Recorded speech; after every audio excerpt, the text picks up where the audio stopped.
ونصلي ونسلم على رسوله الكريم أما بعد أعوذ بالله من الشيطان الرجيم بسم الله الرحمن الرحيم قال الله تبارك وتعالى في الكلام المجيد والفرقان الحميد يا أيها الذين آمنوا اذكروا الله ذكرا كثيرا قال النبي صلى الله تعالى عليه وآله وسلم التائب من الذنب كمن لا ذنب له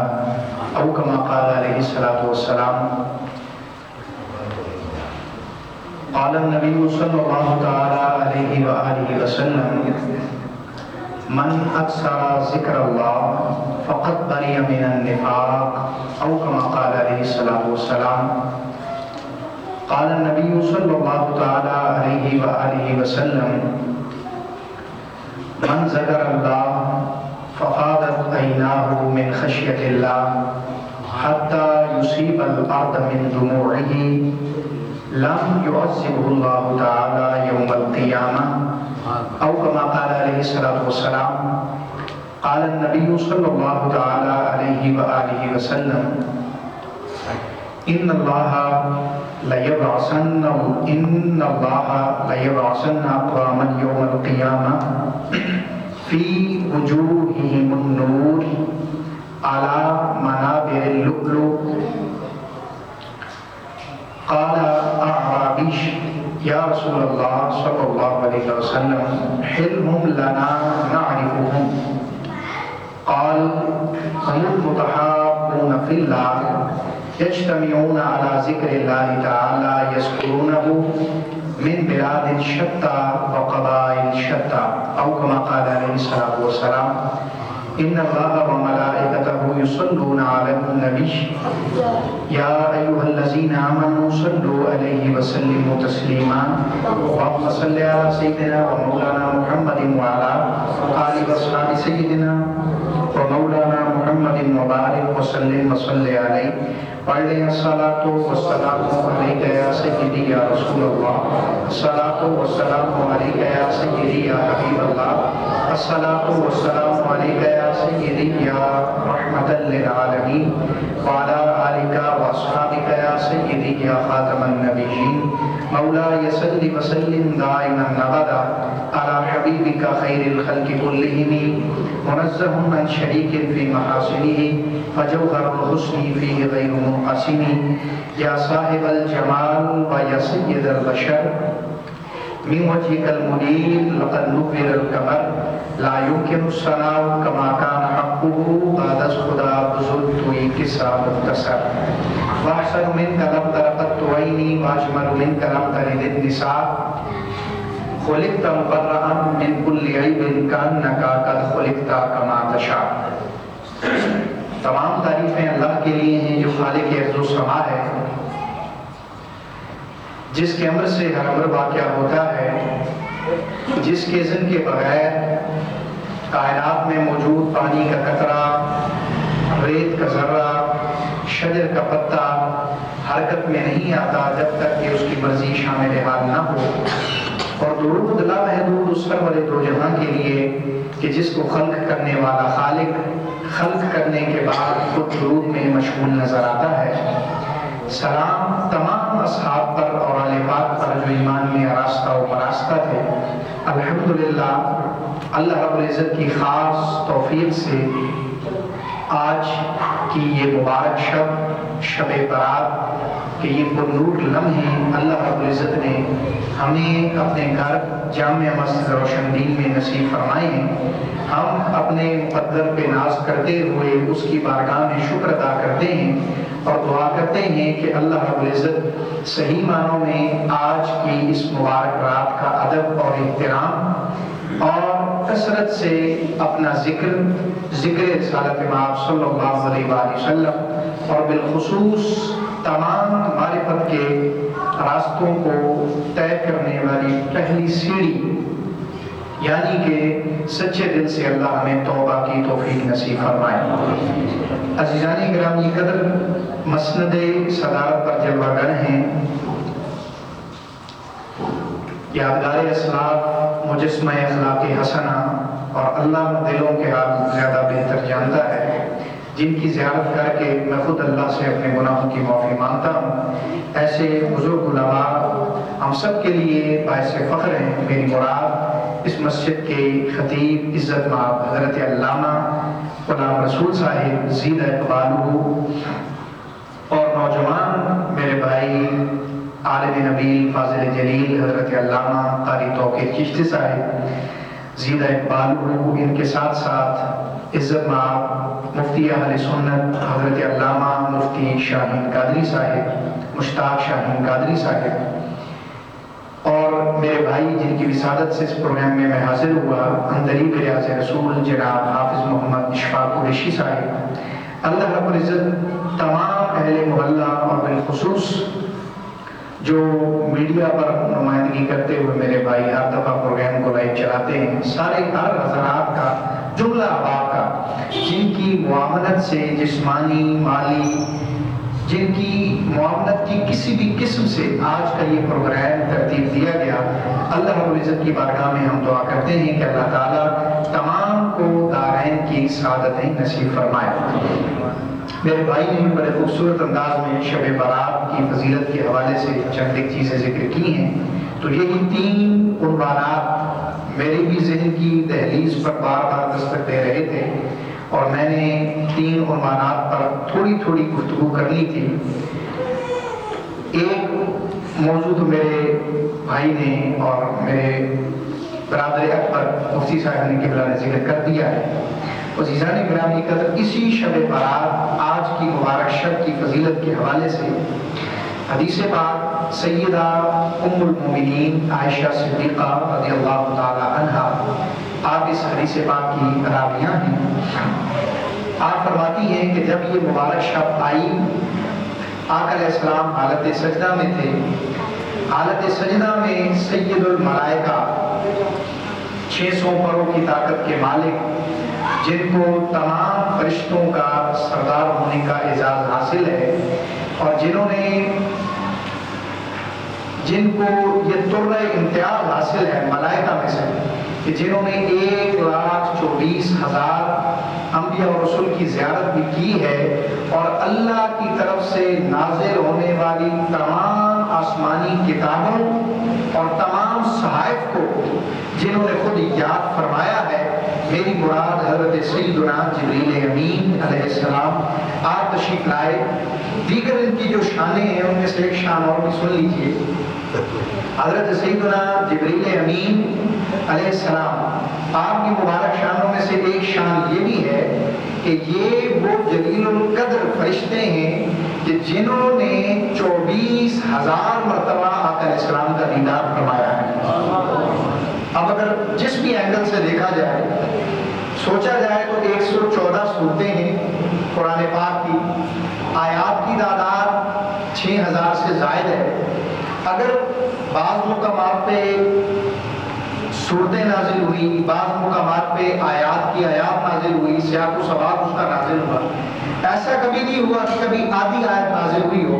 تو اگر آیتوں کے حساب سے ہی آسمانوں کی بلندیوں کو چھوڑ کر جبرائیل آئے ہوں تو پھر بھی زیادہ سے زیادہ 6,500 بار ان کو آنا چاہیے تھا، مگر یہ 24,000 بار آپ کا بار بار آسمان کو چھوڑ کر آسمان کی بلندیوں پر زمین پر آنا، وہ یہی تھا کہ گویا کہ بار بار وہ جو خوبصورت حسن و جمال کا پیکر آمینہ کے لاڈ جناب محمد مصطفیٰ کے حسن کی تابانیاں، وہ جو آقا علیہ السلام کا مبارک حسن آپ نے ایک بار دیکھ لیا تھا، تو میرا اپنا یقین یہ کہتا ہے کہ آپ کی تڑپ کو اللہ رب العزت نے ملحوظ خاطر رکھ کے آپ کو یہ شرف عطا فرمایا کہ آپ نے 24,000 بار آقا علیہ السلام کا دیدار فرمایا۔ سیدنا جبریل امین آپ تشریف لائے، سیدہ عائشہ صدیقہ رضی اللہ تعالیٰ عنہا آپ روایت فرماتی ہیں کہ آقا علیہ السلام حالت سجدہ میں تھے، تو اسی دوران سیدنا جبریل نے عرض کی کہ اے اللہ کے حبیب، سجدے سے سر کو اٹھا لیجیے۔ آقا علیہ السلام نے اپنا سر انور اٹھایا، اور اٹھانے کے بعد آقا علیہ السلام نے پوچھا کہ آج کون سی رات ہے؟ اور ایک بات یاد رکھ لیجئے کہ کہیں پر بھی کبھی بھی سوال کرنے کا مقصد یہ نہیں ہوتا کہ سائل کو اس بات کا علم نہیں ہے. بعض دفعہ سوال کرنے کا مقصد اور پھر اس کے جواب آنے کا مقصد یہ ہوتا ہے کہ ایک پیغام کو وائرل کرنا ہوتا ہے, آنے والے آخری بندے تک ایک میسج ڈیلیور کرنا ہوتا ہے, تو ایک مکالمے کی صورت اختیار کی جاتی ہے. سیدہ عائشہ رضی اللہ تعالیٰ عنہ آپ روایت فرماتی ہیں آقا علیہ السلام سجدے میں ہیں, سیدنا جبرائیل تشریف لائے اور آقا علیہ السلام کی خدمت میں عرض کی کہ اے اللہ کے حبیب سر کو اٹھا لیجئے. آقا علیہ السلام نے سر انور اٹھایا اور آقا علیہ السلام نے پوچھا کہ اے جبرائیل آج کون سی رات ہے؟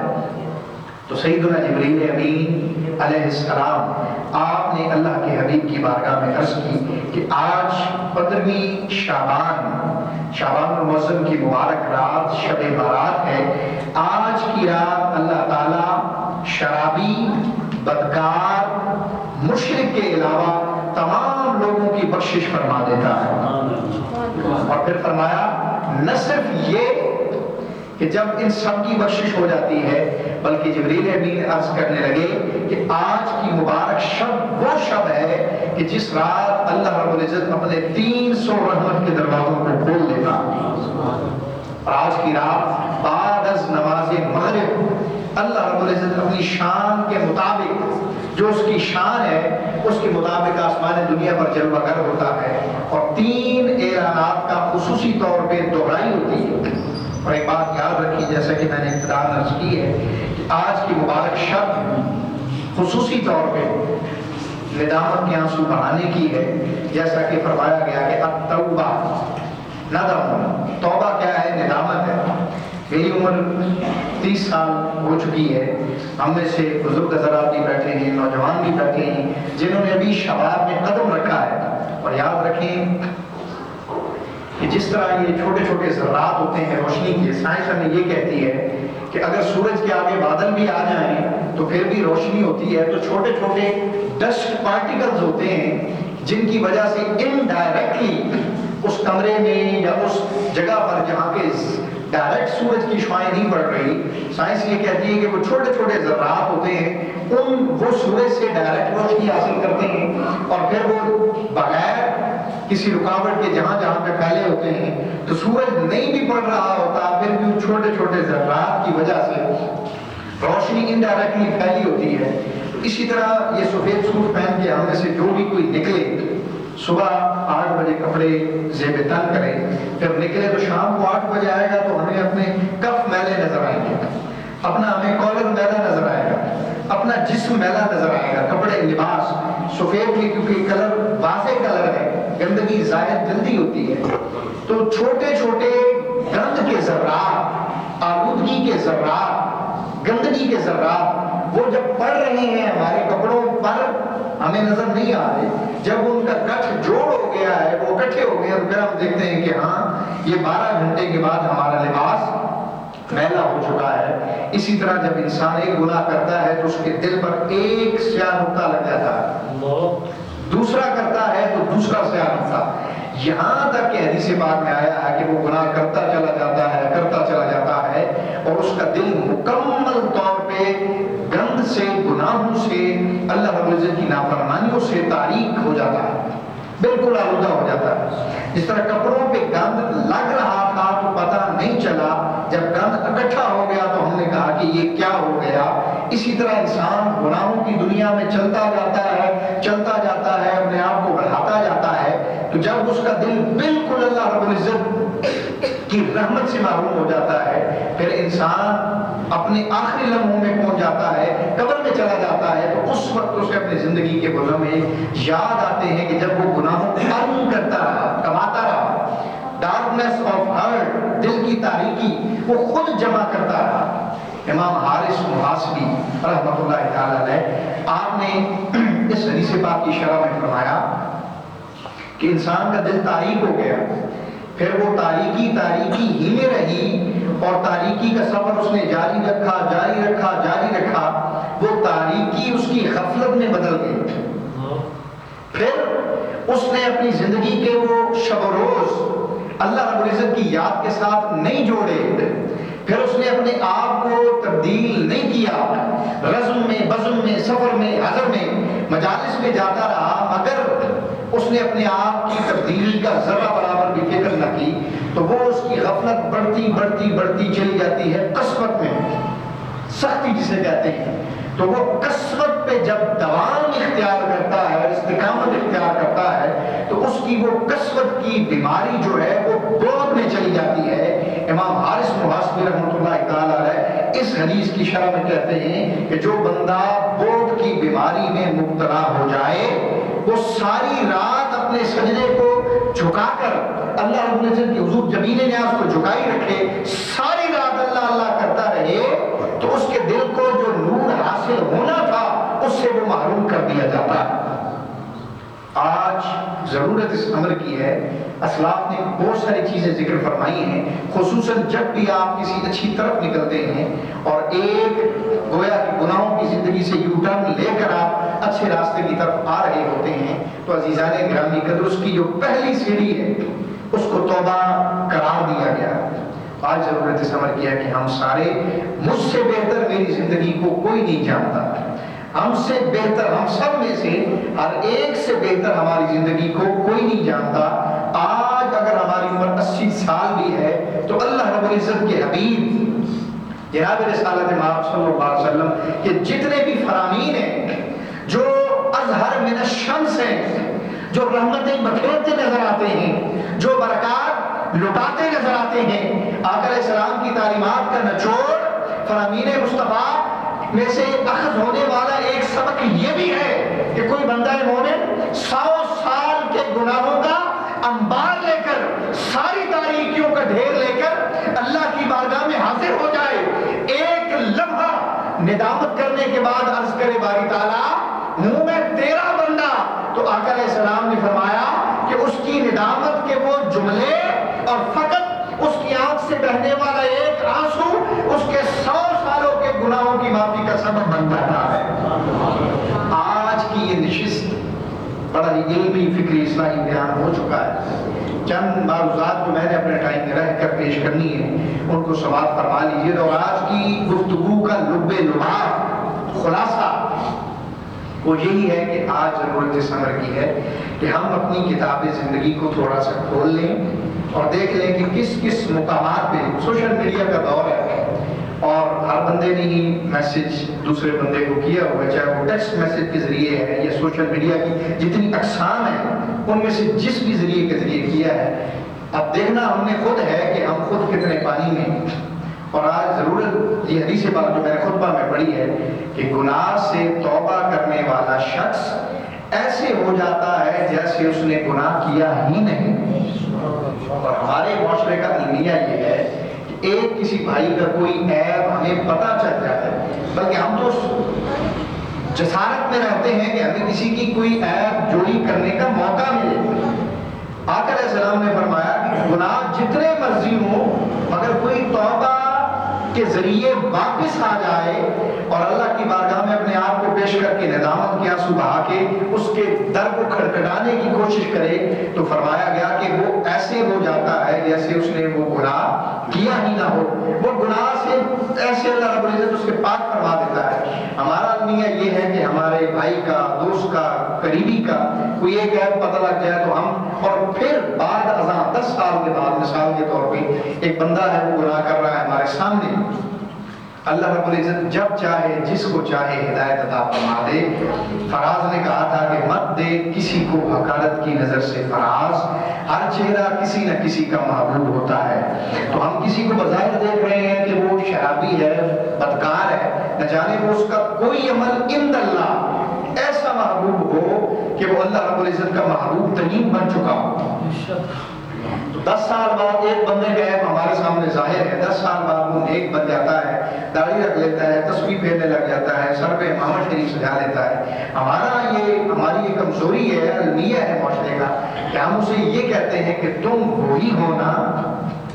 جو پہلے یہ تھے، بجائے اس کے کہ ہم اس کی حوصلہ افزائی کریں، اس کے کمر میں ہاتھ رکھ کے اس کو شاباش دیں، اس کی حوصلہ افزائی کریں، ہم حوصلہ شکنی کرتے ہیں اور عیبوں کو جھنجھوڑتے ہیں، تلاش کرتے ہیں، اپنی طرف دیکھنے کی ہمیں نوبت نہیں ملتی۔ عزیزان گرامی قدر، میں بڑی ہی اختصار کے ساتھ آپ کو 2 مثالیں دیتا ہوں اور ان پر ہم گفتگو کو ختم کریں گے۔ حضرت سیدنا موسیٰ علیہ السلام، اللہ رب العزت کے کلیم، آپ کے عہد مبارک میں ایک وقت ایسا آیا کہ لگاتار 61 سالی کا دورہ ہو گیا اور مسلسل بارشیں نہ ہونے کی وجہ سے فصلیں خشک ہونے لگ گئی، جانوروں میں کمی، پانی کی کمی جو ہے وہ ظاہر ہونے لگی اور لوگوں کے لیے بھی دقت پیش آنے لگی بارش نہ ہونے کی وجہ سے، کیونکہ ابھی بھی دیہاتوں میں ایسا رواج ہے۔ اس درخواست کو اس بارگاہ میں پیش کیا، اللہ رب العزت کی طرف سے پیغام آیا کہ پیارے موسیٰ، بارش نازل فرمانا یہ تو کوئی اتنی بڑی بات نہیں، ہاں آپ کی بستی میں ایک ایسا بندہ ہے جو مسلسل 40 سال سے میری نافرمانی کر رہا ہے، جو مسلسل 40 سال سے میرے احکامات کو پس پش ڈال رہا ہے، جو مسلسل 40 سال سے میری حکم عدولیہ کر رہا ہے، تو جب تک وہ آپ کی بستی میں رہے گا بارش نازل نہیں ہو، اس کو بستی سے نکال دیں تو پھر میں اپنا برے کرم برساؤں گا۔ اب موسیٰ علیہ السلام نے پوری قوم کو اعلان کے ذریعے جمع فرمایا۔ موسیٰ علیہ السلام بطور خطیب کھڑے ہوئے، آپ نے خطبہ ارشاد فرمایا اور ساتھ ہی اللہ رب العزت کا پیغام سنایا کہ اللہ کا پیغام یہ ہے کہ ہمارے درمیان ایک ایسا بندہ ہے جو 40 سال سے لگاتار گناہ کر رہا ہے، اس کی زندگی کے لمحوں میں سے ایک لمحہ اور کسی لمحے کے کروڑویں حصے میں بھی اس کی اطاعت شامل حال نہیں ہے، تو اللہ کی طرف سے یہ پیغام ہے کہ وہ بندہ ہماری بستی سے دفع ہو جائے، وہ جائے گا تو بارش آئے گی۔ اب چونکہ ساری قوم حاضر تھی آپ کے سامنے، وہ اسی جرمٹ میں ہر بندہ دوسرے کی طرف اس کا دھیان تھا کہ نہ جانے وہ بدبخت کون ہے۔ تو اس اعلان موسوی کے بعد علیہ السلام، جب موسیٰ علیہ السلام نے یہ اعلان فرما دیا تو وہ گناہگار اسی جھرمٹ میں بیٹھا تھا، اسی بزم میں بیٹھا تھا، اس نے اپنے سر کو جھکایا، اللہ کی بارگاہ میں عرض کی کہ یا اللہ میں تیرا بندہ ہوں، میں ہی 40 سال سے تیری نافرمانیاں کر رہا ہوں، آج جب اس جھرمٹ میں اٹھ کے جاؤں گا باہر، میرے دوست، میری برادری والے، میرے قرب و جوار میں رہنے والے، میری سوسائٹی والے سارے مجھے تانے ماریں گے کہ یہ بدبخت تھا جس کی وجہ سے بارش نازل نہیں ہو رہی تھی، یہ وہ بدبخت تھا کہ جس کی وجہ سے فصلیں تباہ ہو گئی، یہ وہ بدبخت تھا جس کی وجہ سے ہمارے جانور پانی کی کمی کی وجہ سے بلبلانے لگے۔ تو اس نے ندامت کے آنسو بہائے، سر کو جھکایا اور عرض کی یا اللہ آج میری پردہ پوشی فرما دے، یا اللہ آج میرے عیبوں کو کسی طرح سے ڈھک لے۔ اب جب موسیٰ علیہ السلام نے اعلان فرمایا کہ 40 سالہ نافرمان ہمارے علاقے سے چلا جائے، سب بیٹھے ہیں، اس گناہگار نے ندامت کے انداز سے اللہ کی بارگاہ میں اپنی درخواست پیش کر لی۔ ابھی وہ بزم جاری تھی، موسیٰ علیہ السلام خوش خاموش تھے، تو یکا یک چند ہی لمحوں کے بعد اللہ رب العزت کے کریم کے اس اعلان کے بعد دیکھا گیا کہ آنن فانن اسی بزم پہ اللہ رب العزت کی طرف سے چاروں اطراف و اکناف سے بادل آئے اور اس پوری بزم پہ، پورے گاؤں پہ، پورے علاقے پہ اللہ رب العزت نے اپنی رحمت کی بارش کو نازل فرما دیا۔ اب موسیٰ علیہ السلام حیران تھے کہ بندہ ہم میں سے اٹھا کوئی بھی نہیں، اس سارے لوگوں میں سے گھر اپنے گیا کوئی بھی نہیں، سب موجود ہیں، سب حاضر ہیں اور بارش نازل کیسے ہوگی؟ اب اللہ کی بارگاہ میں موسیٰ علیہ السلام نے کلام فرمایا اور عرض کی کہ یا اللہ آپ نے فرمایا تھا کہ وہ گناہگار جائے گا تو بارش ہوگی، پوری قوم میری نظروں کے سامنے ہے، اس بزم میں سے تو اٹھ کے باہر گیا کوئی نہیں، تو یہ بارش نازل کیوں ہوئی؟ تو موسیٰ علیہ السلام کو اللہ نے فرمایا پیارے موسیٰ وہ میرا بندہ تھا،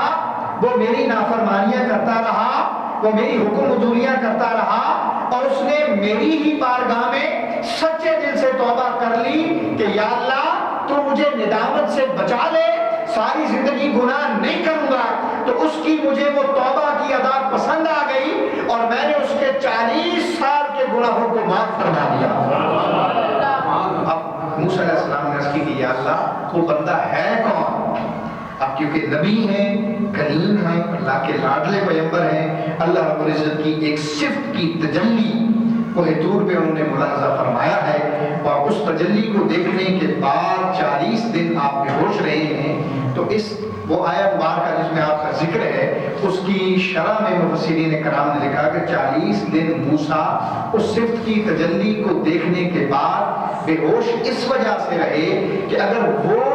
کسی کو دیکھتے یا کوئی انہیں دیکھتا تو وہ اللہ کی صفت کی تجلی کی نورانیت اور روحانیت اس کتاب نہ لا کے وہ آپ کے چہرے کی زیارت کر کے یا وہ آپ کو دیکھتے تو اسی لمحے اس کی جان جو ہے وہ قبر سے دوسری سے پرواز کر جاتا۔ وہ الگ بات ہے کہ آقا علیہ السلام کی شان اقدس ہے کہ ایک روایت کے مطابق مصطفیٰ نے بغیر کسی حجاب کے اللہ رب العزت کا دیدار فرمایا شب معراج۔ تو ایک الگ موضوع ہے، یہ ضمن بات ذکر کر تو عزیزان گرامی قدر موسیٰ علیہ السلام نے اس کی کہ یا اللہ وہ بندہ ہے کون؟ اللہ رب العزت کی طرف سے جواب آیا انک انت علام الغیوب وستار العیوب وغفار الذنوب۔ وہ ہمارے عیبوں کو دیکھتا ہے، جو فرشتے لمبی سی لسٹ لے جاتے ہیں شام کو اس کی بارگاہ میں کہ یا اللہ اس بندے نے یہ تیری آج نافرمانی کی ہے، وہ اتنا کریم ہے، اتنا غفور ہے، اتنا رحیم ہے، اتنا ستار ہے، اتنا غفار ہے کہ وہ فرشتے جو رات کو ہمارے گناہوں کی لسٹیں لے کے جاتے ہیں انہی فرشتوں کو میرا اللہ کریم اللہ 70 ماہوں سے زیادہ پیار کرنے والا اللہ انہی فرشتوں کو صبح ہمارے لیے رزق دے کے واپس بھیج دیتا۔ عزیزان گرامی کر اب موسیٰ علیہ السلام نے عرض کی یا اللہ وہ بندہ ہے کون؟ تو موسیٰ علیہ السلام کو اللہ رب العزت نے جواب دیا میرا بندہ تھا، میری نافرمانی کرتا رہا، اب اس نے توبہ کر لی تو لہٰذا اس کا نام بھی میں راز میں رکھتا ہوں، اور موسیٰ میں اس کا نام آپ کو ذکر نہیں کرتا اس وجہ سے کیونکہ اس نے توبہ کر کے میرے دروازے پہ دستک دے دی ہے، اب وہ بندہ مردود نہیں رہا بلکہ میرے محبوبوں میں شامل ہو چکا۔ عزیزان گرامی قدر الطائب من الذنب کمن لا ذنب لہ، آج کی مبارک شب کا یہی پیغام اور یہی مغز گفتگو ہے کہ اللہ رب العزت اے کاش ہمارے بھی دل کی دنیا بدل جائے اور ہم بھی بوجھ سے نکل کر، کثرت سے نکل کر، غفلت سے نکل کر، تاریکیوں سے نکل اللہ رب العزت کہ ہاں ہمارے دل بھی جو ہے وہ ایسے منور اور معطر ہو جائیں کہ ہمیں بھی اللہ رب العزت حق شناسی عطا فرمائے۔ ہمارا جسم 2 چیزوں سے مرکب ہے، ایک روح ہے اور ایک جسم ہے۔ جسم کی بھی خوراک ہے اور روح کی بھی خوراک ہے۔ جسم ہم چاہے وہ پروٹینز کے ذریعے، کاربوہائیڈریٹس کے ذریعے، دیگر ہم میں سے کئی لوگ ہوتے ہیں وہ گوشت زیادہ پسند کرتے ہیں، کئی ہوتے ہیں وہ ویجیٹیرین ہوتے ہیں، سبزیاں زیادہ پسند کرتے ہیں، تو ہم اپنے جسمانی نشو و نما کے لیے بڑی کوشش کرتے ہیں، آنکھوں کا خیال رکھتے ہیں، کہیں لمبے سفر پہ جائیں تو سرما یا شاید ہر کے گلاب کا استعمال کرتے ہیں، کانوں کی صفائی کرتے ہیں، جسم کے حسن و جمال کے لیے ہم سارے حربے استعمال کرتے ہیں، اچھا صابن استعمال کرتے ہیں، اچھے شیمپو کا استعمال کرتے ہیں، اپنے ناخنوں کو تراشنے کے لیے اچھا انتظام کرتے ہیں۔ تو جسم کی خوراک کا ہم تقریباً 95% اچھا انتظام کرتے ہیں۔ جو غریب بندہ ہے اس کی بھی کوشش ہوتی ہے کہ کسی طرح اچھی دیہڑی لگا کر اپنے بچوں کی نشو و نما کے لیے زیادہ اسباب پیدا کر سکے۔ اسی طرح روح کی جو خوراک ہے وہ اللہ کا ذکر ہے، روح کی خوراک اللہ کا ذکر ہے۔ روح کی توانائی، کیونکہ روح کی اصل یہ ہے کہ اللہ رب العزت نے فرمایا وَنَفَخْتُ فِيهِ مِن رُوحِي، اس کی اصل جو ہے وہ عالم ارواح ہے، اور عالم ارواح اللہ رب العزت کی گویا کے بارگاہ کا قرب ہے۔ تو روح کی خوراک یہ ہے کہ ہم سچے دل سے تائب ہو جائیں، روح کی خوراک یہ ہے کہ ہم قرآن پاک کی تلاوت نہ رسمی کریں نہ موسمی کریں۔ رسمی ہم اس طرح کرتے ہیں کہ کوئی مر جائے تو 50 بار قرآن پاک کی تلاوت کروا لیں، کوئی ختم درود ہو تو مدرسے سے بچوں کو بلا لیا، اور موسمی اس طرح کرتے ہیں، موسمی میں پھر ہمارا طبقہ تھوڑا زیادہ آ جاتا ہے کہ رمضان شریف آتا ہے تو شعبان میں ہم تھوڑی تلاوت الفاظ زیادہ کر دیتے ہیں، یہ دیگر ہمارے نہ رسمی ہم تلاوت کریں نہ موسمی نہیں کریں. یہ کتاب جو ہمارے پاس ایک کتابی شکل میں ہے، جس کی اصل لوح محفوظ پر ہے، جو ہمارے پاس ایک صحیفے کی صورت میں آئی ہے، جو منبع رشد و ہدایت ہے، جس میں اللہ نے تمام علوم اور فنون کو یکجا کر دیا ہے. اب میں اس کی ایک مثال دے دوں تاکہ کوئی بندہ یہ نہ سمجھے کہ یہ تمام علوم کا منبع کیسے ہے. اللہ رب العزت، ہم اگر یہاں سے تھوڑا سا مری والی سائڈ چلے جائیں، کشمیر والی سائڈ چلے جائیں، ہزارہ والی سائڈ چلے جائیں، یا جو بھی پہاڑی علاقہ ہے، ناران تاران حسن و جمال بکھرا ہوا ہے. اللہ رب العزت ایک انوار و تجلیات کا مظہر ہے. ایسے علاقے اونچے اونچے ہم پہاڑ دیکھتے ہیں. ڈاکٹر فرینک امریکن یونیورسٹی کے ایک پروفیسر ہیں، انہوں نے ایک بک لکھی دا ارتھ. اس میں انہوں نے زمین کی جو تحقیق کی، تو اس تحقیق میں انہوں نے اس چیز کو ذکر کیا کہ یہ جو پہاڑ ہیں جو ہمارے سامنے، چاہے وہ K2 کا پہاڑ ہے، ماؤنٹین ایوریسٹ ہے، جو بھی ہے، اس کی جتنی لمبائی ہے، جتنی اس کی چوڑائی ہے، جتنی اس کی لینتھ اور وڈتھ ہے، جتنا پہاڑ زمین کے اوپر ہے اس کے 9 گنا زمین کے نیچے ہے. یعنی پہاڑ کا 10% اوپر ہے اور 90% زمین کے اندر ہے. یہ آج سے 40 سالہ سائنسی تحقیق پہلے ہے، اور ان کو کہا گیا ہے کہ یہ پہاڑ جو ہیں یہ ٹینٹ پنس کا کام کرتے ہیں. یعنی زمین کو ایک ایسا استقرار عطا کرتی ہیں کہ زمین حرکت میں نہیں آتی. اس کی وجہ سے زمین کی مضبوطی ہے. ڈاکٹر فرینک امریکن یونیورسٹی کے پروفیسر نے اپنی کتاب دا ارتھ میں یہ اس تحقیق کو پیش کیا آج سے لگ بھگ 40 سال قبل، کہ پہاڑ 10% اوپر ہے، 9%، 90% نیچے ہے. اللہ رب العزت نے سورہ نبا پارہ نمبر 30 ایک مقام پہ، اسی طرح ایک اور مقام پہ بھی فرمایا گیا. یہاں پہ سورہ نبا میں فرمایا گیا والجبال اوتادا. اس آیت مبارکہ کے ترجمے کو پڑھیں اور پہاڑ کو ہم نے ابھار کے کھڑا کیا، اور پھر اس کی تفسیر میں چلے جائیں تو یہ بتایا گیا کہ پہاڑ نہ صرف پہاڑ ہے، ابھار کے کھڑا کیا گیا ہے. اس کا ایک حصہ اوپر ہے اور 9 حصے نیچے ہے. جس طرح ایک میخ کو ٹھوکا جاتا ہے اور اس کا سرا باہر ہوتا ہے، باقی ساری اندر ہوتی ہے، اس چیز کی مضبوطی کے لیے تو 2 مقامات پہ قرآن پاک میں فرمایا گیا کہ یہ پہاڑ ہی ہیں جن کی وجہ سے ہم زمین کو استقامت دیتے ہیں. یہ منبع ہے قرآن پاک ہمارے پاس رشد و ہدایت کا، تمام علوم و فنون کا، چاہے وہ سائنسی علوم ہے، چاہے مذہبی علوم ہے، چاہے ہمارے معاشرے میں جتنے علوم کی اقسام ہیں وہ 43 ہیں یا 53 ہیں. تمام علوم و فنون کا ایک مرکز اللہ رب العزت نے ہمیں عطا فرمایا ہے. اللہ ہمیں شرف عطا فرمائے کہ ہم اسے پڑھیں بھی، سمجھیں بھی، اور پھر علماء کی مجلس میں جا کر اس کے مزید جو اسرار ہیں ان کو بھی کھولنے کے لیے، کھلوانے کے لیے علماء کا جو ہے وہ مجلس میں بیٹھے.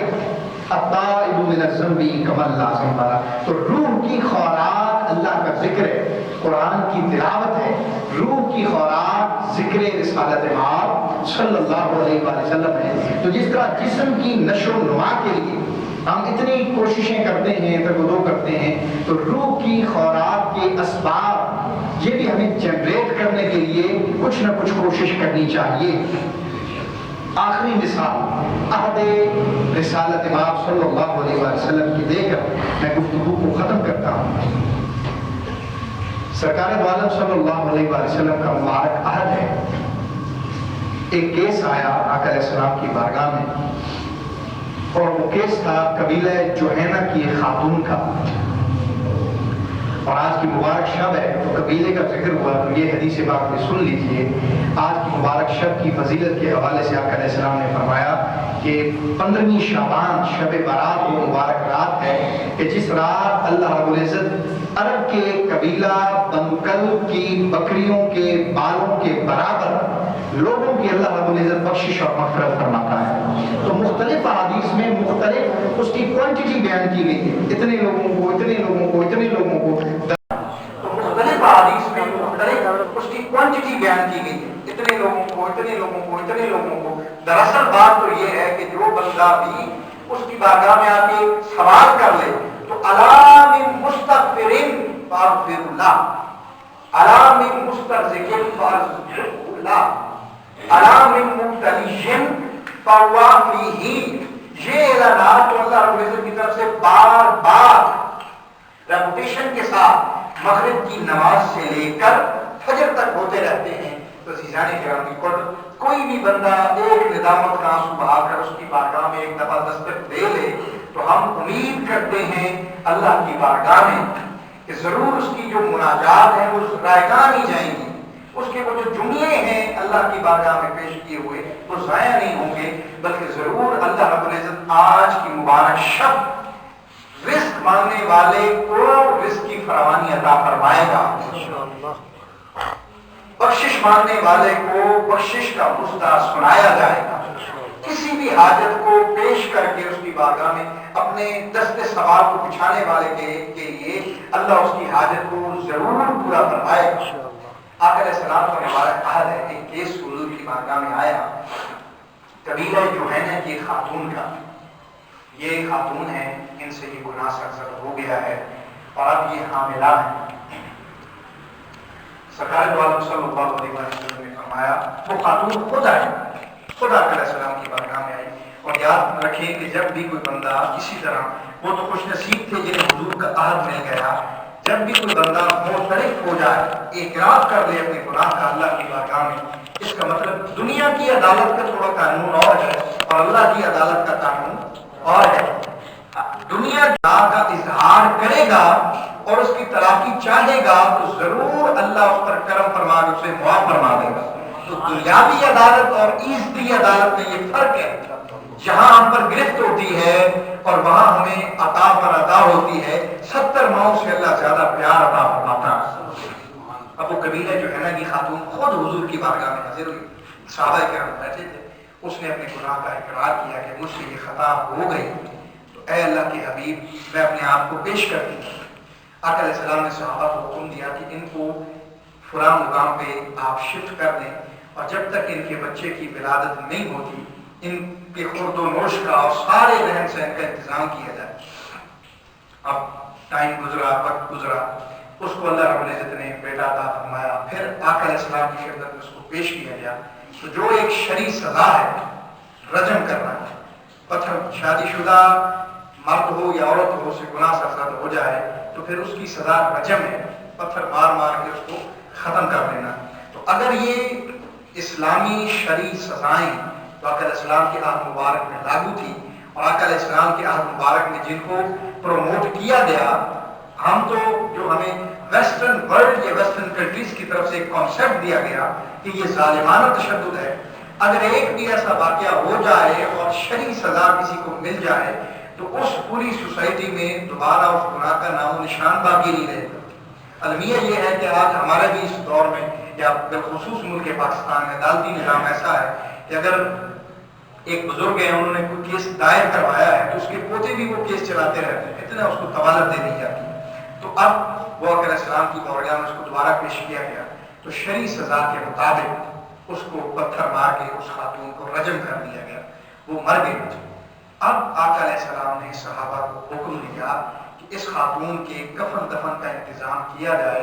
اور میں محمد خود اس کے جنازے کی امامت کروں گا۔ گناہ بھی اسے سرزد ہوا ہے، اس نے اس کا اقرار بھی کیا ہے، اور پھر اقرار کرنے کے بعد اس کو سزا بھی دے دی گئی ہے، وہ خاتون مر گئی۔ سیدنا تاجدار صداقت ابو بکر صدیق موجود ہیں، سیدنا عمر بن خطاب تاجدار عدالت موجود ہیں، سخاوت کے علم بردار سیدنا عثمان غنی کی جلوہ گر ہیں، علی المرتضیٰ خیبر شکن کے فاتح خیبر شکن آپ بھی جلوہ گر ہیں، مگر آقا علیہ السلام نے فرمایا کہ صحابہ سب انتظامات اور انتظامات کو کر لیجئے، میں خود اس خاتون کے جنازے کی امامت کروں گا۔ حضرت سیدنا آقا علیہ السلام کی بارگاہ میں اور تو کسی کی ضرورت ہوتی نہیں تھی بات کرنے کی، حضرت سیدنا عمر بن خطاب رضی اللہ تعالیٰ جن کے سائے سے شیطان بھی دور بھاگتا تھا، انہوں نے حضور کی بارگاہ میں عرض کی کہ اے اللہ کے حبیب، اچھا آقا علیہ السلام نے فرمایا کہ میں جنازے کی امامت فرماؤں گا۔ اب آقا علیہ السلام نے اس خاتون کے جنازے کی امامت فرمائی، اور یاد رکھیں جب ہم میں سے بھی کوئی نیک بندہ ہو، جب 40 بندے اکٹھے ہوتے ہیں تو لوگ کہتے ہیں کہ کوئی ایک اللہ کا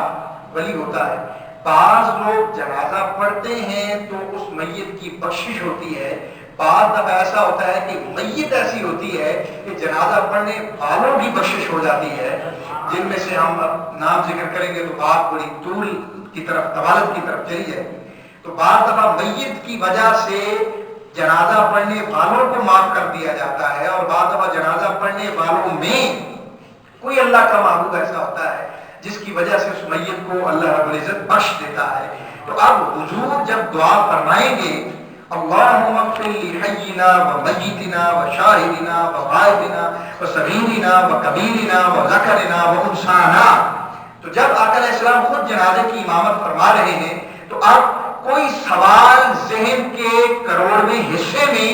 مبہم صورت میں بھی پیدا نہیں ہوتا. مصطفیٰ نے جنازے کی امامت فرمائی، گویا کہ خود آقا نے سند جاری فرمائی کہ اس خاتون کی بخشش کی سند میں محمد خود عطا فرماتا ہوں.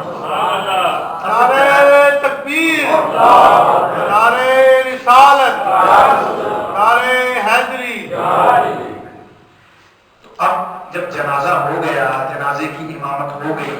سارے صفیں ٹوٹ گئی، سلسلہ ختم ہو گیا، تو اب حضرت عمر بن خطاب رضی اللہ تعالیٰ نے حضور کی خدمت میں عرض کی کہ اے اللہ کے حبیب، آپ ہم میں سے کسی کو فرما دیتے، ہم میں سے کوئی جنازے کی امامت فرما دیتا. خاتون تھی، اس سے گناہ ہوا اور پھر بعد ازاں کی عدالت میں دوبارہ اس کو پیش کیا گیا، تو آپ نے جنازے کی امامت کیوں فرمائی؟ اب یہ حضرت عمر بن خطاب نے سوال کیا، ان کا سوال کرنا تھا اور اس کا درس اور سبق ہم سب کے لیے ایک اخذ ہونا تھا. وہ ان کا سوال کرنا ہوا کہ ہمارے لیے ایک مشعل راہ ہدایت ہے. سیدنا عمر بن خطاب رضی اللہ تعالیٰ عنہ نے عرض کی کہ اے اللہ کے حبیب، ہم میں سے کسی کو حکم دیتے، ہم میں سے کوئی پڑھا دیتا، آپ نے جنازے کی امامت کو کیوں خود فرمایا؟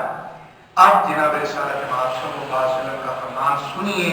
اور دلوں کی مردہ دنیا کو پھر سے جلا بخشنے کے لیے تگودو کیجیے. اور لمحہ فکریہ گفتگو کا جو مرکز تھا تائب من الذنب کمن لا ذنب لہ، والدین کی نافرمانی ہو چکی ہے، ماں باپ کے قدموں کو پکڑ لیں، قدموں کو پکڑ کر ان سے معافی مانگیں اور عرض کرے کہ ابا جان، اماں جان، ہم سے لغزشیں ہو گئی، ہمیں معاف فرما دیں. سب سے بڑا رشتہ جو اللہ اور اس کے رسول کے بعد ہوئے زمین پر ہم سب کا ایک دوسروں کے ساتھ رائٹس جتنے بھی ہیں اسلام میں، اس کی پھر جو ڈویژن دو قسم کی ہے، حقوق العباد میں سے پھر جو سب سے پہلا ہے وہ والدین کا حق ہے. کہیں پر بھی کسی موقع پہ ہمارے لہجے کی سختی یا تلخی نے کسی بھی موقع پر اگر ہماری ماں یا باپ کی دل آزاری کی ہے تو آج کی رات ان کے قدم پکڑ کے ان سے معافی طلب کرنے کی، تو باہمی بھی جتنے ہمارے معاملات ہیں سب کو آج درست کرنے کی رات ہے. تو اب جب سوال ہوا تو سرکار دو عالم صلی اللہ علیہ وسلم نے بڑی خوبصورت بات ارشاد فرمائی. حضور کا ہر فرمان یہ خوبصورت ہے، آقا علیہ السلام کا ہر فرمان ہی ہمارے لیے ایک راہ ہدایت کا ایک ذریعہ ہے. آقا علیہ السلام نے فرمایا کہ پیارے عمر، آپ کا سوال اپنی جگہ ایک اہمیت رکھتا ہے یا اپنی جگہ اس کی ایک وقت ہے، مگر اے عمر سن لیجئے، یہ خاتون جب اس گناہ کی مرتکب ہوئی، بعد ازاں اس کا جسم لڑکھڑا گیا، اس کے وجود پر کبکبی طاری ہو گئی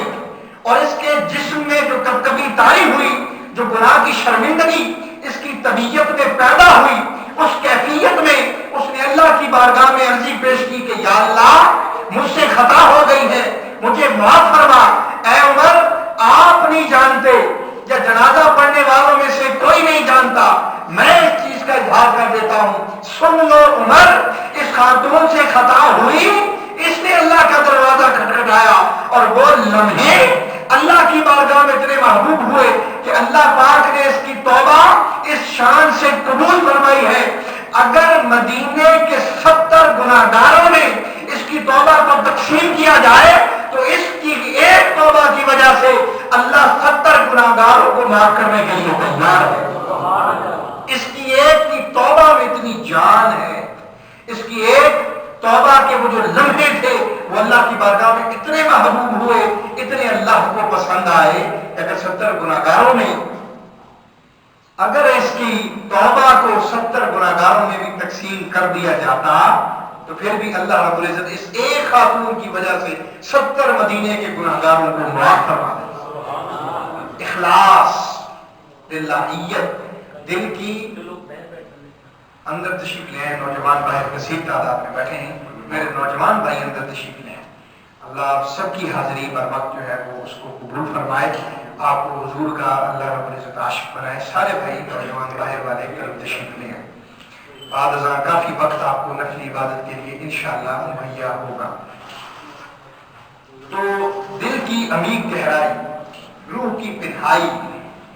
اور فقط ندامت کے چند آنسو اللہ رب العزت کی بارگاہ سے ایک خیرات لینے کا ذریعہ اور اللہ رب العزت کی بارگاہ سے اپنے گناہوں کی تلافی کرنے کا یہی ذریعہ ہے کہ بندہ مومن اپنی زمین کو جھکا لے،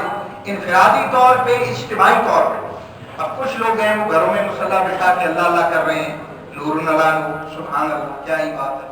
کچھ لوگ ہیں جو اجتماعی صورت ہے. اب یہ اجتماعی وزن ہے. یعنی آپ لوگ اعلان مسجد میں ہوا ہوگا کہ آج محفل پاک ہوگی، مجھے بھی دعوت دی گئی، تو یہ اجتماعی ذکر کی ایک کیفیت ہے. تو انفرادی جو ذکر کیا جاتا ہے، جو علیحدگی میں کیا جاتا ہے، اس کی بھی کیا ہی بات ہے. اور اجتماعی جو طور پہ کیا جاتا ہے اس میں یہ ہوتا ہے کہ کسی بھی سالے کی حاضری وہ ہم سب کی حاضری کی قبولیت کا سبب بن جاتا ہے. اس پر بھی حدیث، آخری حدیث میں سنا کے گفتگو کو اختتام کی طرف لے جاتے ہیں. پر گفتگو کا مقصد یہی ہے کہ اللہ رب العزت آج کی شب ہم سب کو سچے دل سے توبہ کرنے کی توفیق نصیب فرمائے. کون سا بندہ ہے جس سے خطائیں نہیں ہوتی؟ ابن آدم خطا کا پتلا ہے. کس بندے سے لغزشیں نہیں ہوتی؟ پھر وہی بات ہے کہ رمضان شریف آ رہا ہے، جو دیگر باہر ممالک کی کمپنیاں ہیں وہ اپنی مصنوعات میں کمی کر دیتی ہیں ہمارے مذہب کے احترام میں شاید. اور ہمارے اپنے جو مسلمان بھائی ہیں وہ ایک دوسرے کو جتنا نقصان دے سکتے ہیں، اگر ایک فروٹ کسی کوئی بھی اگر وہ 40 روپے کلو ہے تو رمضان میں وہ 100 روپے تک پہنچ جاتا ہے. یہاں سے منڈی میں آپ چلے جائیں سبزی لینے کے، فروٹ لینے کے، ایک پیٹی آپ لیں، اس کے اوپر سیب کی آپ نے پیٹی لی ہے، پہلی طے اس کے اوپر اور ہوگی، دوسری اور ہوگی، جو سب سے چوتھی ہوگی وہ بالکل ہی اور ہوگی. ہمارے حالات کیسے بدلے؟ وہ جو ساری قوموں میں ایک ایک گناہ جمع، ایک ایک گناہ پیدا ہوا، اللہ نے ان کو نیست و نابود فرما دیا، تباہ و برباد فرما دیا. قوم لوط کو یہ زمین کو ایسے اٹھایا گیا، ایسے سیدنا جبریل امین نے اپنی پر پہ اٹھایا. 600 پروں کی طاقت اللہ نے عطا فرمائی ہے، اور جبریل کا ایک پر ایسا ہے کہ اگر وہ کھولیں تو زمین اور آسمان کی لمبائی چوڑائی جتنا سیدنا جبریل کا ایک پر ہے. ایسے قوم کو اٹھایا گیا جہاں تک کہ آسمانی دنیا اور زمین اتنے قریب ہو گئے کہ مرغوں کی آواز آسمان کے ساتھ ٹکرانے لگی، اور یہاں سے زمین کو ایسے الٹا کے ان بندوں کو اس طریقے سے نیست و نابود کر دیا. قوم شعیب پر ناپتون کی وجہ سے عذاب آیا. قوم نوح کی مثال بھی آپ کے سامنے. اللہ رب العزت نے پانی کا ایک ایسا عذاب نازل فرمایا جس سے آپ کی قوم جو ہے وہ عذاب میں مستغرق ہوئی. ایک ایک گناہ، ایک ایک خطا، ایک ایک لغزش ہو، کل عباد میں سے ایک ایک گناہ کے مرتکب ہو، اس قدر شدید عذاب. آج وہ اجتماعی صورت میں امت محمدیہ کے اندر وہ ساری بیماریاں گناہ شامل ہیں. وما کان اللہ لیعذبہم وانت فیہم. یہ خوشخبری ہمارے لیے موجود ہے کہ وہ گناہ سب ہم میں ہیں، مگر صرف یہ فیض نسبت محمدی ہے جس کی وجہ سے اللہ ہمارے چہروں کو بگاڑتا نہیں. بنی اسرائیل کی قوموں میں سے کئی قومیں ایسی گزری ہیں کہ جب وہ گناہ کرتے تو ان کے ماتھے پہ لکھ دیا جاتا اس بندے نے چوری کی. ان کے چہروں کو مسخر کر کے بندروں کا روپ دے دیا گیا. آج ہمارے چہرے نہیں بگڑتے، آج ہمارے ماتھوں پہ نہیں لکھا جاتا کہ فلاں بدکار ہے، فلاں بدکار ہے، فلاں یہ اس کے اندر یہ عیب ہے. تو یہ صرف آقا علیہ السلام کی نسبت کا جو ہے ہم سب پر یہ اللہ رب العزت کا احسان ہے کہ اللہ نے ہمیں وہ کامل نسبت عطا فرمائی ہے کہ جس کی وجہ سے ہمارے چہرے تباہ نہیں ہوتے، ہمارے چہروں کو مسخر نہیں کیا جاتا. اور پھر چونکہ ذکر ہوا ہے گناہ کے تحریر ہونے کا، تو ترمذی شریف کی یہ حدیث پاک کا مفہوم بھی سن لیجیے۔ گناہگار تھا، رئیس، جس کے ایک دن کی عیاشی اور یعنی گناہ کی بزم کا خرچہ 60,000 درہم تھا اس وقت بنی اسرائیل کے دور میں۔ کفل اس کا نام تھا، رات بھی گناہ کرتا، دن بھی گناہ کرتا، شراب نوشی کرتا، بدکاری کرتا۔ اسی طرح وقت گزرتا گیا، اللہ نے اسے ہدایت عطا فرمانی تھی۔ ایک خاتون کو وہ اپنے حجرہ خاص میں لایا اور اس سے قبل کہ وہ اس کے ساتھ برا فعل کرتا، اس خاتون کی آنکھوں سے آنسو جاری ہو گئے۔ کفل جب اس کی طرف بڑھا، اس نے اس خاتون کے آنسو دیکھے تو کہنے لگا کہ یہ کیا ہے؟ تو اس خاتون نے کہا کہ میں یہ گناہوں کی مرتکب خاتون نہیں ہوں، میرا ایک خاندان ہے، ہمارا ایک نام تھا، گھر میں چولہا نہ جلنے کی وجہ سے آج میں اس نوبت تک پہنچا۔ اس کا ایک ہی جملہ کفل کی دنیا کو تبدیل کرنے کے لیے کافی ہو گیا۔ وہ لڑکھڑا گیا، اس نے کہا کہ 60,000 درہم کی ہر روز کی عیاشی میں کر رہا ہوں اور اللہ کی ایک تابعدار خاتون آج اتنی مجبور ہے۔ اس نے کہا بہن اٹھ جاؤ، جتنی دولت چاہیے، میں اپنے خادم کو کہتا ہوں جتنی دولت چاہیے آپ میرے خزانے سے لے جاؤ، اس کے بعد کفل تم سے وعدہ کرتا ہے کہ کبھی بھی اللہ کی نافرمانی نہیں کرے گا، تم گواہ بن جاؤ۔ نعرہ تکبیر، نعرہ رسالت، نعرہ رسالت، نعرہ حیدری، تاجدار ختم نبوت زندہ باد، تاجدار ختم نبوت زندہ باد، زندہ باد۔ اب کفل نے اس خاتون کو گواہ بنایا کہ تم گواہ ہو جاؤ، آج میں اللہ سے توبہ کرتا ہوں، اس کے بعد کفل کبھی بھی کسی گناہ کی وزن میں نظر نہیں آئے۔ اللہ کی شان کہ یہاں سے وہ خاتون جتنی اس کو دولت ضرورت تھی وہ گھر چلی گئی، اور اللہ کی شان کہ اسی رات کفل کا انتقال ہو گیا، کفل مر گیا۔ اب ہر بندہ جب جیسے میں نے ابتدا عرض کی ہے وہ دیکھ رہا ہوتا ہے کہ یہ فلاں بندہ گناہ کر رہا ہے، یہ گناہ کر رہا ہے، یہ فلاں یہ اس برے عمل کا مرتکب ہے، تو سارا علاقہ جانتا تھا کہ کفل کے کیا کارنامے ہیں، سارے لوگ جانتے تھے کہ اس کی رات کی تنہائیاں بھی اور اس کے دن کے اجالے بھی فقط عیاشی میں گزرتے ہیں۔ تو اب جب رات اس کا انتقال ہوا، خاتون واپس تشریف لے کر گئیں، تو جب کفل کے دروازے پر صبح لوگ آئے تو حیران ہو گئے۔ بڑا سا اس کا محل ہے اور اس کا بڑا سا ایک دروازہ ہے اور اس پہ بڑی خوبصورت نورانی سطر لکھی ہے، اور وہ سطر کیا تھی؟ ان اللہ تعالی قد غفر للکفل، کفل کو گناہگار سمجھنے والوں، کفل کو بدکار سمجھنے والوں، کفل کو اللہ کا نافرمان سمجھنے والوں، سن لو اللہ نے کفل کے سارے گناہوں کو معاف کرا دیا ہے۔ اور دروازے پر نورانی فرشتے نورانی سیاہی لا کر انہوں نے اس کے دروازے پہ لکھ دیا۔ وہ نہ کسی مصنف کی تحریر تھی، نہ کسی پینٹر کا پینٹ تھا، نہ کسی نقاش کا خوبصورت نقش تھا، بلکہ اللہ نے آسمانی مخلوق کو حکم دیا کہ اس کے دروازے پہ لکھ دو کہ اس کی ساری زندگی کے گناہ ایک طرف، اس کا ایک رات کے ایک لمحے میں ایک ندامت کا آنسو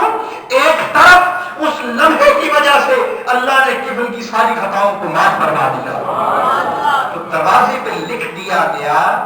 اللہ کی طرف سے، یہ شان اللہ نے کفل کو عطا فرمائی۔ اور آج 15 شعبان جامعہ مسجد روشن دین میں آج کفل کا ذکر ہو گیا، اس وجہ سے کہ وہ محبوب خدا بن گیا، گناہوں سے جیسی وہ گرا تو وہ اللہ کا محبوب بن گیا۔ تو آج ہم اجتماعی صورت میں اللہ رب العزت کا ذکر سننے کے لیے کرنے کے لیے حاضر ہیں۔ تو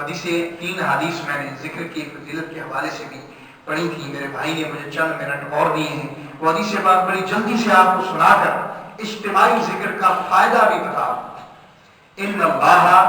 لا یبعثن اقواما یوم القیامہ، سرکار دو عالم صلی اللہ علیہ وسلم نے فرمایا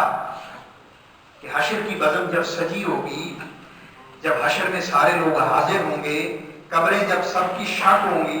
تو اللہ رب العزت کے محبوب بندے کچھ ایسے ہوں گے، ایک جماعت ایسی ہوگی کہ جب وہ حشر کی بزم میں آئیں گے، فی وجوہہم النور، ان کے چہروں پر نور چمک رہا ہوگا. سورہ سبا نیزے پہ ہے، ہم بیان کرتے رہتے ہیں، سنتے رہتے ہیں، احادیث میں اس کا ذکر ہے. مفتی صاحب نے بڑے خوبصورت طریقے سے احادیث کے نمبر بھی کوٹ کیے. میرا حافظہ اس طرح مضبوط نہیں ہے، پر جتنی معلومات مجھے یاد ہے میں وہ پیش کر دیتا ہوں. تو سورہ سبا نیزے پہ ہوگا، گناہگار اپنے پسینے میں سر تا پا شرابور ہوں گے. باپ بیٹے سے، بیٹا باپ سے، ماں بیٹی سے، بیٹی ماں سے، چچا بھتیجے سے، بھاجا ماموں سے، ہر رشتہ ایک دوسرے سے دور ہو رہا ہوگا. نفسا نفسی کا عالم ہوگا. آقا علیہ السلام نے فرمایا اس نفسا نفسی کے عالم میں بھی ایک جماعت ایسی ہوگی کہ جن کے چہروں پہ نور چمک رہا ہوگا. نہ صرف یہ علی منابر اللؤلؤ، نہ صرف یہ بلکہ ان کو یہ پروٹوکول ملے گا، ان کو یہ اعزاز ملے گا کہ اللہ رب العزت کے فضل سے ان کو موتیوں کے ممبروں پر بیٹھنے کا شرف نصیب ہوگا. حشر کی بزم ہے،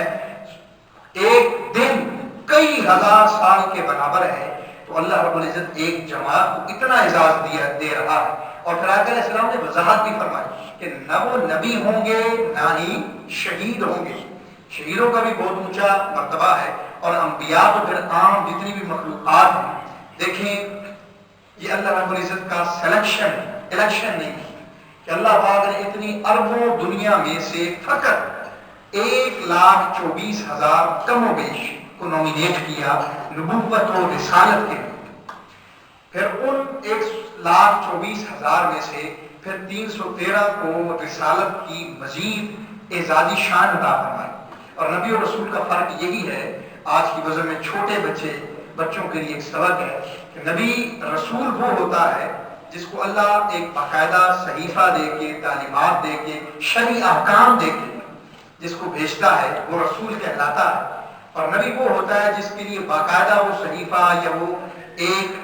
کتاب نازل نہیں ہوتی شرعی احکامات، وہ اپنے قریب ہی جو رسول گزرا ہوتا ہے اس کی تعلیمات کو پروموٹ کرتا ہے. تو دونوں کی اپنی شانیں، نبوت رسالت. پھر رسالت کا میں سے اللہ رب العزت نے 313 کو خصوصی طور پہ نومینیٹ کر کے رسالت کا تاج ان کے سر پہ سجایا. پھر ان 313 میں سے اولو العزم رسول ہونے کا اللہ نے اعزاز 5 کو عطا فرمایا. اور ان 5 میں سے تمام نبیوں کا سردار اور امام جناب محمد مصطفیٰ کو بنایا. اتنی تخصیص، جس طرح ایک کلاس میں 30 بچے پڑھ رہے ہیں تو 2 بچے ایسے ہوتے ہیں جو استاد کے محبوب ہوتے ہیں، پیارے ہوتے ہیں، لائق ہوں یا اچھی ان کی عادات ہوں. اسی طریقے سے اللہ رب العزت نے پوری مخلوقات میں سے ملائکہ کو کا بھی انتخاب فرمایا. اللہ یصطفی من الملائکۃ رسلا ومن الناس. ملائکہ کا بھی اللہ نے انتخاب فرمایا، رسولوں کا بھی اللہ نے انتخاب فرمایا. تو یہ وضاحت کی گئی اس حدیث نبوی میں صلی اللہ علیہ وسلم کہ وہ نہ نبی ہوں گے اور نہ رسول ہوں گے. ایسا نہیں کہ رسولوں کا مرتبہ ان سے نیچے ہوگا، نہیں، رسولوں کا نبیوں کا مرتبہ سب سے برا بلند و بالا ہوگا. لیکن ان کی ایک اعزازی شان کو بیان کرنے کے لیے فرمایا گیا کہ وہ نبی بھی نہیں ہے، رسول بھی نہیں ہے، مگر ان کے چہرے چمک دمک بھی رہے ہیں. اور یہ شان بھی اللہ نے انہیں عطا فرمائی ہے کہ اس لمحے جب نفس نفسی کا عالم ہے تو اللہ نے موتیوں کے ممبروں پر بیٹھنے کا انہیں اعزاز عطا فرمایا. تو ایک عربی بیٹھے تھے، انہوں نے آقا علیہ السلام کی بارگاہ میں وہ جس طرح بھی بیٹھے تھے دونوں گھٹنوں کو سمیٹا، جس طرح ایک بچہ 2 زانوں ہو کے بیٹھتا ہے، اس طرح یہ میرے بھائی بیٹھے ہیں تو 2 زانوں، انہوں نے اپنے گھٹنوں کو سمیٹا اور سمیٹ کر عرض کی انہم لنا نعرفہم یا رسول اللہ، اے اللہ کے حبیب ہمیں ان کا حلیہ بتائیں، ہم ان کی معرفت کیسے حاصل کریں. یعنی ان کا سوال کرنے کا مقصد یہ تھا کہ اے اللہ کے حبیب وہ کیا کرتے تھے کہ اللہ نے انہیں یہ شان عطا فرمائی، ان کا عمل مبارک کیا تھا جس کی وجہ سے اللہ نے اتنا اعزاز انہیں عطا فرمایا. اب سرکار دو عالم صلی اللہ علیہ وسلم نے فرمایا، پہلی بات آقا علیہ السلام نے فرمایا هم المتحابون فی اللہ، ان لوگوں کی جو پہلی صفت ہے وہ یہ ہے کہ یہ لوگ آپس میں صرف اللہ کی رضا کے لیے محبت کیا کرتے ہیں. یہ ایک آپ سکیل رکھ لیں، ایک ترازو رکھیں، ایک میزان رکھیں کہ ہماری کسی سے محبت ہو فقط اللہ کی رضا کے لیے۔ دوسرے مقام پہ فرمایا گیا من احب للہ وابغض للہ وآتى للہ ومنع للہ فقد استکمل الایمان، اور کما قال علیہ السلام، آقا علیہ السلام نے 4 چیزوں کو خاص فرمایا کہ جس کی محبت اللہ کی رضا کے لیے ہو، جس کی نفرت اللہ کی رضا کے لیے ہو، جس کا کسی کو کچھ دینا اللہ کی رضا کے لیے ہو، جس کا کسی سے کچھ لینا، روک لینا، نہ دینا اللہ کی رضا کے لیے ہو، یعنی کہ محبت، نفرت، دینا لینا صرف اللہ کی رضا کے لیے ہو۔ آقا علیہ السلام نے فرمایا ایسا بندہ ایمان کے کمال درجے پر فائز ہو جاتا ہے۔ محبت، نفرت، دینا لینا سب معاملات اس کے اللہ کی رضا کے لیے ہوں تو اللہ رب العزت اسے ایمان کا کمال عطا فرماتا ہے۔ پہلی صفت ان کی یہ ہوگی ہم المتحابون فی اللہ، کہ وہ باہمی محبت کریں گے تو دنیاوی کوئی غرض نہیں ہوگی بلکہ اللہ کی رضا کے لیے آپس میں محبت کریں گے۔ اور ساتھ ہی فرمایا ہم یجتمعون علی ذکر اللہ تعالی یذکرونہ من قبائل شتى وبلاد شتى او کما قال علیہ السلام۔ یہ اجتماعی ذکر کی فضیلت ہے۔ پہلے فرمایا کہ ان کی باہمی محبت ہوگی اللہ کی رضا کے لیے، ساتھ ہی فرمایا کہ ایک کا تعلق دوسرے قبیلے سے ہوگا اور ایک کا تعلق دوسرے شہر سے ہوگا۔ آپ میں سے کچھ لوگ کس قبیلے سے تعلق رکھتے ہوں گے، کوئی ملک ہوں گے، چودھری ہوں گے، آرائی فیملی سے ہوں گے یا رانا برادری سے ہوں گے، کسی بھی برادری سے تعلق ہوگا، کسی بھی قبیلے سے ان کا تعلق ہوگا، یہاں کے ہوں گے یا انگلینڈ کے ہوں گے، یہاں کے ہوں گے یا کراچی کے ہوں گے، ان کے شہر بھی جدا جدا ہوں گے، ان کی برادریاں بھی جدا جدا ہوں گی، مگر ان کی صفت یہ ہوگی کہ وہ سارے اکٹھے ہو جائیں گے اور اجتماعی صورت میں اللہ کا ذکر کیا کریں گے۔ اجتماعی ذکر کی یہ فضیلت ہے کہ آقا علیہ السلام نے فرمایا کہ ان کو موتیوں کے منبروں پر بٹھایا جائے، ان کے چہروں سے نور کی جو ہے خاص روشنی پھوٹ رہی ہو اور ان کے وجود مسعود ایسا پرکشش اور جاذب نظر ہوگا کہ سارے حشر کی بزم ان کی طرف متوجہ ہو جائے، سب کی توجہ ان کی جانب مبذول ہو جائے۔ عزیزان گرامی قدر، آج کی یہ خوبصورت بزم ایک بار پھر تمام اہل محلہ کو محفل جن بھائیوں نے آرگنائز کی ہے، جنہوں نے جتنا بھی تعاون کیا ہے، چاہے وہ لنگر میں، مینجمنٹ میں، جس بھی طریق سے، اللہ تعالیٰ سب کو دارین کی سعادتیں، خوشیاں عطا فرمائے۔ جس طرح توقیر بھائی حضرت صاحب کی صدارت میں بزم سجاتے رہتے ہیں، مختلف پروگرامز آرگنائز کرتے رہتے ہیں، آپ سارے اہل محلہ ان کے دست و بازو بنے اور جس خاص محبت سے یہ پروگرام کو ترتیب دیتے ہیں، آپ اس محبت سے زیادہ خلوص کے ساتھ اپنے باقی بھی ساتھیوں کو لایا کریں اور اللہ رب العزت کے اس خوبصورت گھر جامع مسجد روشن دین کی آباد کاری میں، دین اسلام کی ترویج و اشاعت میں اور دیگر جو بھی اچھے کام ہیں، فلاحی کام ہیں، ان میں بڑھ چڑھ کے علماء کرام کے جو ہے وہ ساتھ بنے، ایک سب میں ان کے دست و بازو بن کے ان کو سپورٹ کریں۔